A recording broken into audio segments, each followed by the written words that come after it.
บนโซเชียลแชร์8ปัจจัยเสี่ยงกระดูกพรุนเช่นผู้หญิงวัยหมดประจำเดือนกินเนื้อสัตว์มากไปกินเค็มหรือหวานจัดรวมถึงการไม่โดนแดด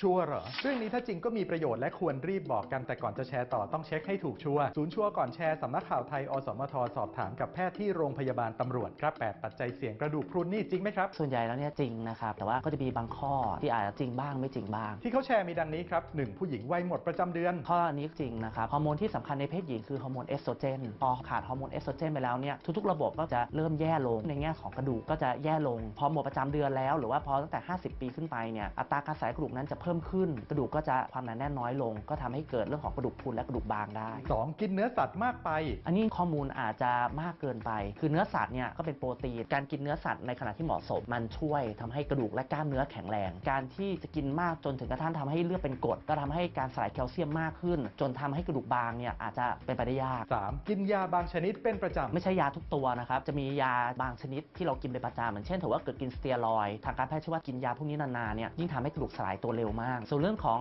ยาลดกรดในกระเพาะพวกอลูมิเนียมอะไรก็ตามพวกนี้ครับพอกินนานๆกินเยอะๆเป็นสาเหตุทำให้กระดูกพรุนกระดูกบางแล้วก็คนส่วนใหญ่มักจะไม่รู้ด้วยเพราะฉะนั้นเนี่ยถือว่าเกิดจะใช้ยาอะไรเป็นประจำเนี่ยควรจะต้องปรึกษาแพทย์4ขาดการออกกำลังกายข้อนี้จริงเลยนะครับเราออกกำลังกายที่ถูกต้องเหมาะสมก็ทำให้กระดูกแข็งแรงขึ้นนอกจากนี้ยังมีเรื่องของกล้ามเนื้อด้วย5สูบบุหรี่และดื่มแอลกอฮอล์การที่เราดื่มแอลกอฮอล์เนี่ยมันจะไปลดการดูดซึมแคลเซียมในร่างกายการที่เราดื่มเป็นประจำเนี่ยมันทำให้ตับมีปัญหาซึ่งตับเป็นอวัยวะที่สำคัญในการสังเคราะห์วิตามินดีมันก็จะเลยยิ่งเสริมกันคือแคลเซียมดูดซึมไม่ดีวิตามินดีสังเคราะห์ไม่ได้ก็ทำให้กระดูกนั้นยิ่งบางแล้วก็พุนแล้วก็หักง่ายซึ่งเรื่องของการสูบบุหรี่นั้นมันมีสารนิโคตินอยู่มีผลโดยตรงต่อเซลล์ที่สร้างกระดูกเพราะนั้นทั้ง2ปัจจัยครับก็เป็นปัจจัยที่สำคัญเลยที่ทำให้กระดูกบาง6กินเค็มหรือหวานจัดเรื่องของความเค็มเองหรือว่าความหวานเองไม่ได้มีผลโดยตรงต่อกระดูกแต่ว่าการที่เรากินอาหารเค็มๆเกินไปเนี่ยสิ่งหนึ่งที่ตามมาคือมันทำให้ไตมีปัญหาไตเนี่ยนอกจากสังเคราะห์วิตามินดีแล้วยังมีผลต่อสมดุลของแคลเซียมในร่างกายเพราะนั้นถือว่าเกิดไตมีปัญหาเนี่ยซึ่งเกิดจากการที่เรากินเค็มเยอะๆก็จะทำให้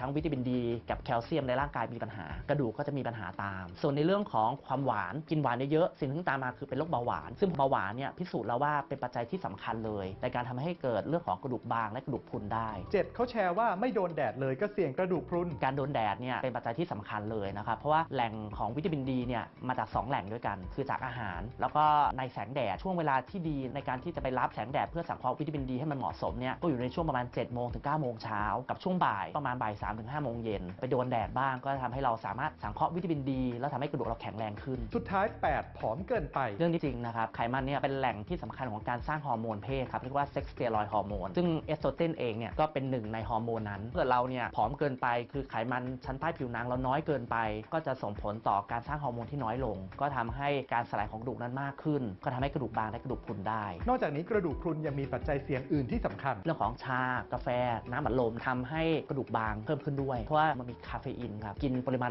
มากๆและเป็นประจำตัวคาเฟอีนทำให้มีผลต่อการดูดซึมแคลเซียมแล้วก็จะมีผลทำให้เกิดการสลายของกระดูกมากขึ้นก็ทำให้กระดูกบางเช่นกันเพราะนั้นอย่ากินมากเกินไปดังนั้นสรุปแล้ว8ปัจจัยเสี่ยงกระดูกพรุนนี่เป็นยังไงครับสามารถแชร์ได้ครับยกเว้นเรื่องของกินเนื้อสัตว์มากเกินไปอันนั้นอาจจะต้องยกเว้นในกรณีที่คนไข้เขามีปัญหาขับถ่ายเรื่องของโปรตีนออกไปไม่ได้ที่เหลือสามารถแชร์ได้ครับรู้เลี่ยงปัจจัยเสี่ยงและเสริมสุขภาพให้แข็งแรงเพื่อให้ห่างไกลจากโรคภัยนะครับยังมีอีกหลายเรื่องน่าสงสัยบนสังคมออนไลน์หากได้รับอะไรมาอย่าเพิ่งแชร์ต่อร่วมตรวจสอบไปด้วยกันกับชัวร์ก่อนแชร์ก่อนจะแชร์เช็คให้ชัวร์ก่อนนะคะ